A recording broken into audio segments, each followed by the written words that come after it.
There was a moment when the silence got so loud, it started sounding like rejection. Not because they said they were leaving, not because they told you they stopped caring, but because they went cold. In that way, only avoidant people know how to go cold. Clean, precise, almost surgical. One day they were there, brushing against your thoughts, lingering in your chest, making your nervous system feel chosen. And then, suddenly, less. Fewer words, longer pauses, a shift in tone so subtle it made you question your own sanity before it broke your heart. And that's the part no one talks about. The confusion is what destroys you first. Because if someone is cruel, at least the pain is clear. If someone betrays you, at least the wound has a shape. But this half-presence, this emotional static, this slow retreat, it makes you beg for clarity in a room where no one is answering. It makes you replay messages, reread pauses, analyze punctuation, stare at your phone as if devotion alone could force it to light up. And somewhere in that spiral, you started shrinking. You started thinking that if you just explained yourself better, loved softer, asked for less, stayed calmer, stayed prettier, stayed easier, then maybe they would come back into the room emotionally. Maybe the distance would close. Maybe the version of them who once looked at you like they felt safe would return. So you did what almost everyone does when they feel someone slipping. You reached. You checked in. You clarified. You reassured. You over-explained your feelings so they wouldn't misunderstand your heart. You offered comfort to the person who was starving you of it. You begged in ways that didn't always sound like begging. Sometimes begging sounds like, "I just want to understand." Sometimes it sounds like, "Did I do something wrong?" Sometimes it sounds like, "I miss how we used to be." Sometimes it sounds like one more paragraph sent after they already emotionally left the conversation. And here is the brutal truth.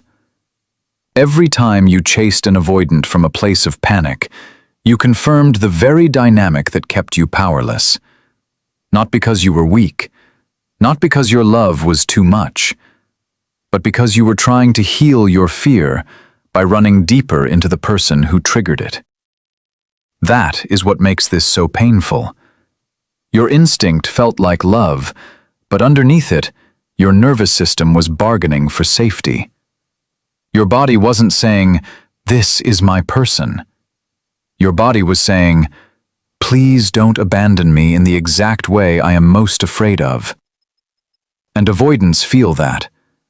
Even when they can't articulate it, even when they act indifferent, even when they swear they just need space, their system reads emotional intensity like pressure.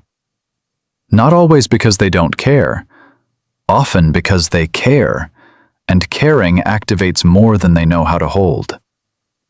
This is where people get it wrong. They think avoidant behavior means the person felt nothing. But many avoidant people do feel, deeply, sometimes painfully deeply. The issue isn't the absence of emotion, it's the overload of it. When closeness intensifies, their nervous system can interpret connection as engulfment. Their amygdala, the part of the brain that scans for threat, doesn't always distinguish between danger and intimacy. To a dysregulated avoidance system, being needed too much can feel like being trapped. Being loved too directly can feel like losing control. The body floods with stress chemicals. Cortisol rises, the chest tightens, thoughts speed up. Distance starts to feel like relief. So while you were reading their withdrawal as a lack of care, they may have been experiencing it as the only way to regulate. Not healthy, not fair, but real. And if you've ever loved someone avoidant, you know how maddening that truth is. Because it means the problem was never as simple as they don't care, and it was never as simple as love harder. That's why begging rarely works. Begging hits an avoidant person in the exact place they are most defended. It doesn't soothe them. It makes them feel cornered. Even your softness can sound loud to someone whose entire emotional architecture was built around escape. Even your honesty can feel invasive to someone who learned long ago that dependence ends in suffocation, disappointment, or shame. So the more you reached with trembling hands, the more their body whispered, "Run." And then something changed. Maybe not all at once, maybe not with dignity at first.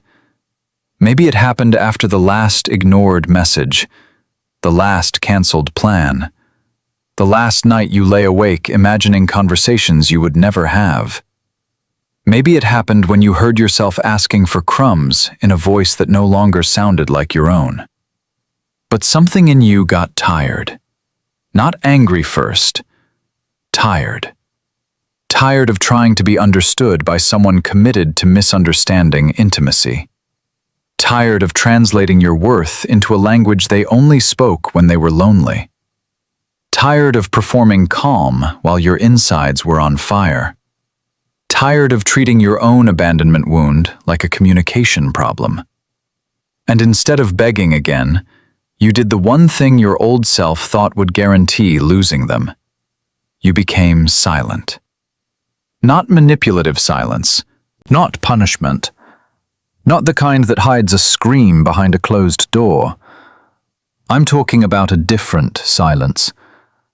The kind that happens when your soul decides it can no longer afford to bleed in public. The kind that says, "I will feel this, but I will not chase you through it." The kind that says, "I can miss you without reaching for you." The kind that says, "My pain is real, but it is no longer your stage." That silence changes everything, because now the energy breaks. Before, the entire connection was organized around your reaction and their retreat. You moved closer, they moved back. You protested, they numbed. You searched for reassurance, they searched for exits. A closed loop, predictable, exhausting, almost addictive. And yes, addictive is the right word, because this kind of dynamic hijacks the dopamine system. Intermittent reinforcement is powerful. When someone is warm, then cold, then warm again, your brain starts clinging harder, not softer. You don't just crave them, you crave the relief of being chosen again. The next text, the next opening, the next return. It becomes less about love and more about chemical hope. That is why you couldn't just let go. Your body had been trained to associate their small moments of availability with emotional survival. So when you stopped reacting, it wasn't a game. It was detox. And detox feels like death before it feels like freedom. At first, the silence is unbearable. You will want to break it. You will want to send the "just checking in" message. You will want to post something pointed, something soft, something that reminds them you exist without having to say you still care. You will want to reopen the wound just to see if there is still blood in it. Because patterns hate being interrupted, especially this one. Your mind will whisper that if you stay silent, they'll forget you, replace you, move on easily. Your fear will tell you that your value only exists when you are visible, available, emotionally laboring for the connection. It will tell you that if you stop reaching, the whole thing disappears. And that disappearance will mean you never mattered. But that is the lie your wound tells when it has confused pursuit with love. Because here is what often happens when the anxious energy disappears from an avoidant dynamic. The avoidant feels it. Not always immediately. Sometimes they enjoy the relief first, the space, the drop in emotional demand, the illusion of freedom. Their cortisol settles. Their mind quiets. They tell themselves, this is better, easier, cleaner. But then the silence keeps going, and the nervous system that once felt overwhelmed by your presence starts encountering something else entirely. Absence. Real absence. Not your anxious waiting, not your sad little signals, not your emotional hand still reaching from the doorway. Just absence. And absence has a way of pulling truth out of people who only know themselves in reaction. Because now, they can no longer define the connection through escape. There is nothing to escape from. No pressure, no paragraph, no plea, no reassurance request, no proof that you're still there, holding the emotional thread together for both of you. That's when the mind starts circling back. They wonder if you're done. They wonder how you detached.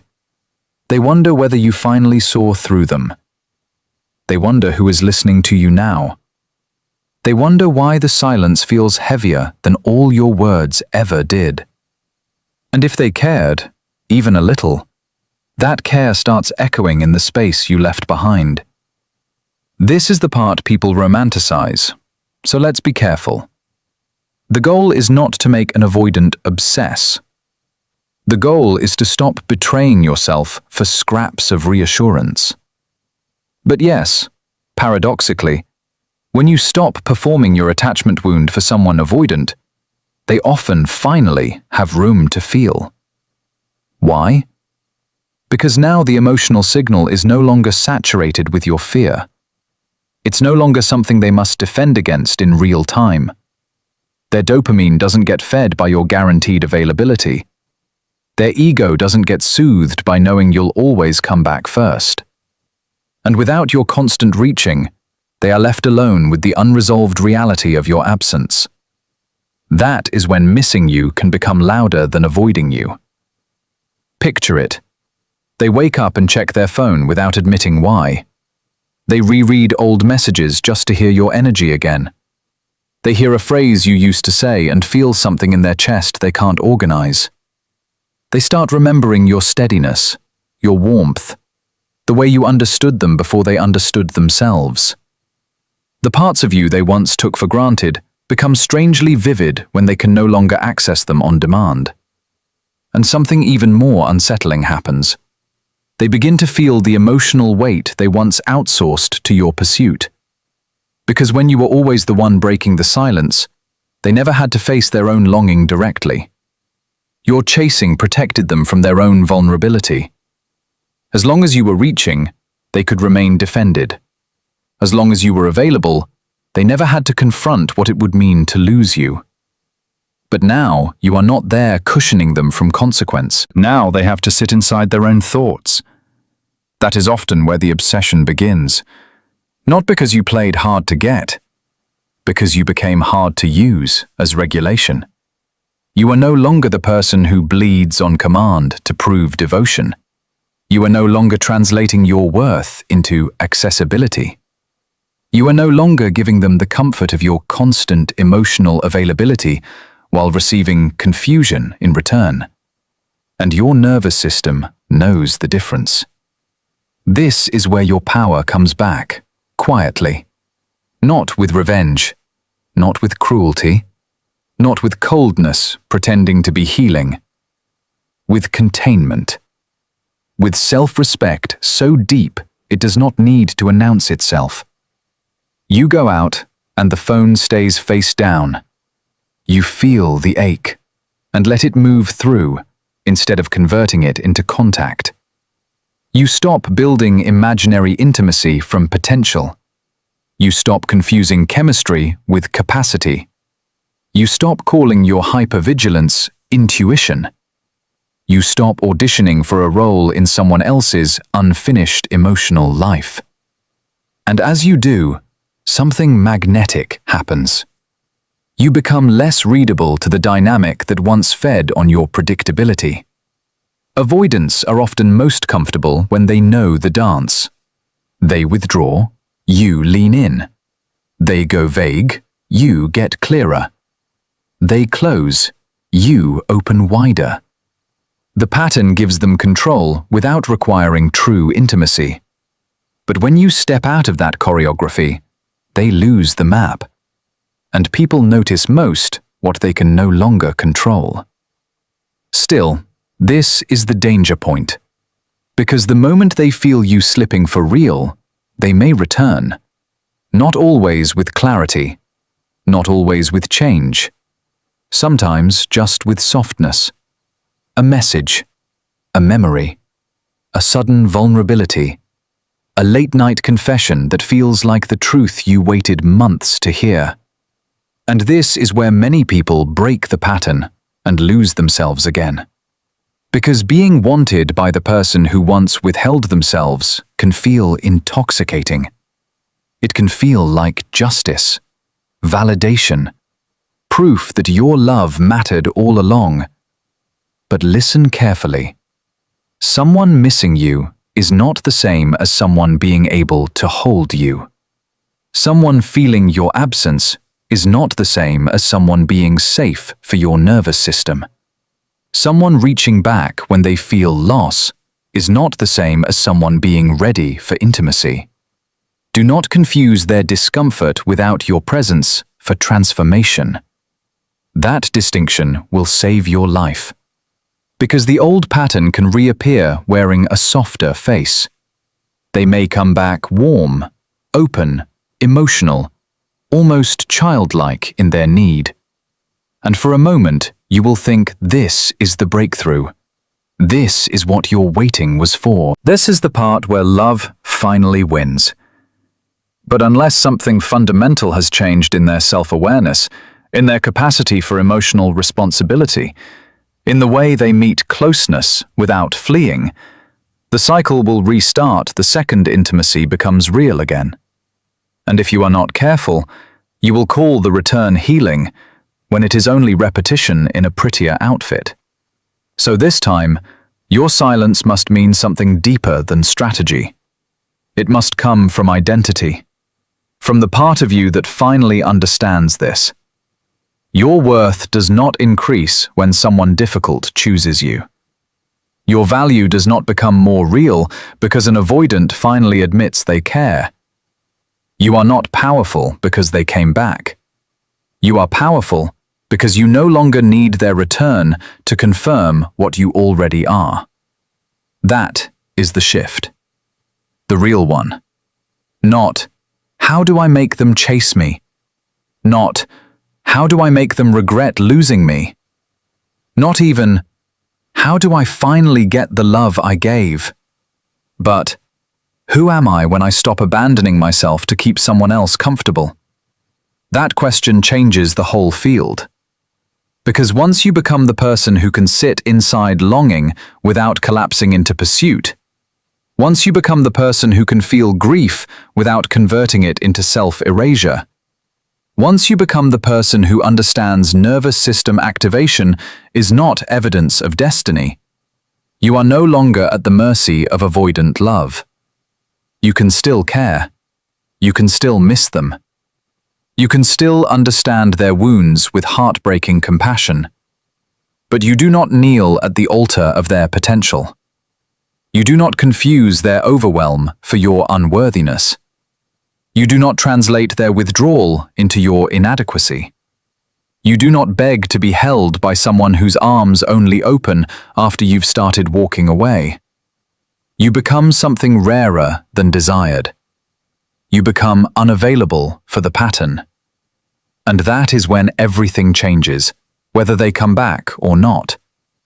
Because if they do come back, they meet a different version of you, not the trembling one, not the one asking for crumbs with tears hidden in her throat, not the one trying to love them into emotional adulthood. They meet someone who can see clearly. Someone who listens less to words and more to patterns. Someone who no longer mistakes longing for alignment. And if they don't come back, then the silence still gives you your life back. Because the truth is, your healing was never supposed to depend on whether the person who hurt you finally understood your value. Your healing begins the moment you stop arranging your entire inner world around being chosen by someone emotionally split from themselves. Read that again in your bones. The moment you stop chasing confusion, clarity begins. The moment you stop performing pain, dignity returns. The moment you stop begging for softness, you remember you were never hard to love. You were just trying to be loved by someone who experiences closeness as pressure and silence as control. That was never a fair mirror. So let them think. Let them wonder. Let them feel the shape of your absence if they need to. Let them meet the quiet that used to terrify you. But you are not waiting in that quiet anymore. You are rebuilding inside it. Cell by cell, boundary by boundary, breath by breath. You are teaching your nervous system that love does not have to be earned through endurance, that peace is not boring, that reciprocity is not too much to ask, that being deeply feeling does not make you weak. It only became dangerous when you kept handing your softness to people who only knew how to touch it when they were lonely. Now you know better. Now you understand that the most devastating thing you can do in a broken dynamic is not scream, not plead, not prove. It is to become still enough to hear yourself again. And once you hear yourself, really hear yourself, you will never confuse abandonment for mystery again. You will never call emotional unavailability depth just because it made you work harder. You will never romanticize the ache that came from loving someone who only reached for you when distance made them uncomfortable. Because you are not here to be unforgettable to them. You are here to become undeniable to yourself. That is the power they felt when you stopped begging. That is the thought that disturbed them when you became silent. Not, maybe they hate me. Not even, maybe they moved on. Something deeper. Something more primal. Maybe they finally remembered who they are without needing me to choose them. And that is the moment the entire power dynamic dies. Good. Let it die. Because what rises after it is not a better strategy. It is a better self. Calmer, clearer, harder to manipulate, easier to trust. A self that does not panic when someone pulls away. A self that does not confuse being pursued with being cherished. A self that knows if love has to be dragged out of someone, it will never feel safe once you have it. So if you are in that silence now, if your hands are shaking, if every part of you wants to reach out one more time just to stop the ache, hear me. This is not the end of your power. This is the beginning of it. Let the craving pass. Let the fantasy crack. Let the old identity mourn. You are not losing love. You are losing the habit of chasing people who cannot meet you. And when that habit dies, your self-worth stops sounding like a question. It becomes a fact. Quiet, solid, untouchable.